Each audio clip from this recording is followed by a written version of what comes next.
লক্ষাধিক টাকার প্রতারণার অভিযোগে এক সহকারী হাইস্কুলের সহকারী শিক্ষকের আগাম জামিনের আবেদন খারিজ করল রায়গঞ্জ জেলা আদালতের বিচারক পার্থপ্রতিম চক্রবর্তী। পাশাপাশি অভিযুক্ত শিক্ষকের বিরুদ্ধে গ্রেপ্তারি পরোয়ানা জারি করল রায়গঞ্জ জেলা আদালতের সিজেএম কোর্টের বিচারক। পাশাপাশি ধৃত স্ত্রীর জামিনের আবেদন খারিজ করলেন রায়গঞ্জ মুখ্য বিচার বিভাগীয় ম্যাজিস্ট্রেট আদালতের বিচারক। রায়গঞ্জ জেলা আদালতের সরকারি আইনজীবী স্বরূপ বিশ্বাস বলেন, অভিযুক্ত শিক্ষকের বিরুদ্ধে লক্ষাধিক টাকার প্রতারণার অভিযোগ রয়েছে। এদিন ডিস্ট্রিক্ট জাজ কোর্টে অগ্রিম জামিনের আবেদন করলে বিচারক সেই আবেদন খারিজ করে দেন। বস্তুত রায়গঞ্জ থানার মহারাজহাট এলাকার বাসিন্দা উত্তম চ্যাটার্জির কাছ থেকে ফ্ল্যাট বিক্রির নাম করে 19 লক্ষ টাকা নেন দাস দম্পতি। সেই টাকা নেওয়ার সময় লিখিত এগ্রিমেন্ট করা হয়। প্রায় 1 বছর হয়ে গেলেও সেই ফ্ল্যাট না দেওয়ায় রায়গঞ্জ থানায় দাস দম্পতির বিরুদ্ধে লিখিত অভিযোগ দায়ের করেন উত্তম চ্যাটার্জি।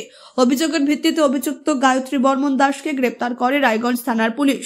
পাশাপাশি অপর অভিযুক্ত হেমতাবাদ ব্লকের ভরতপুর হাইস্কুলের ইংরেজি সহকারী শিক্ষক মিহির দাসের অগ্রিম জামিন খারিজ করল রায়গঞ্জ সিজেএম কোর্টের বিচারক। পাশাপাশি তার বিরুদ্ধে গ্রেপ্তারি পরোয়ানা জারি করল রায়গঞ্জ মুখ্য বিচার বিভাগীয় ম্যাজিস্ট্রেট আদালতের বিচারক। ধৃত গায়ত্রী দেবী 19 লক্ষ টাকা নেওয়ার কথা স্বীকার করেছেন পুলিশের কাছে। এই প্রসঙ্গে অভিযোগকারী উত্তম চ্যাটার্জি বলেন, ওই ফ্ল্যাটের দাম 19 লক্ষ টাকা ধার্য করা হয়েছিল, স্ট্যাম্প পেপারে লিখিত হয়েছিল। সেই অনুযায়ী 19 লক্ষ টাকা তাদের হাতে দিয়ে দেওয়া হয়, কিন্তু দিনের পর দিন পার হয়ে গেলেও সেই ফ্ল্যাট আমাকে হস্তান্তর না করায় আমি বাধ্য হয়েই রায়গঞ্জ থানায় দ্বারস্থ হয়েছি। রায়গঞ্জ থেকে বিথিকা পালের রিপোর্ট, কুলিক নিউজ।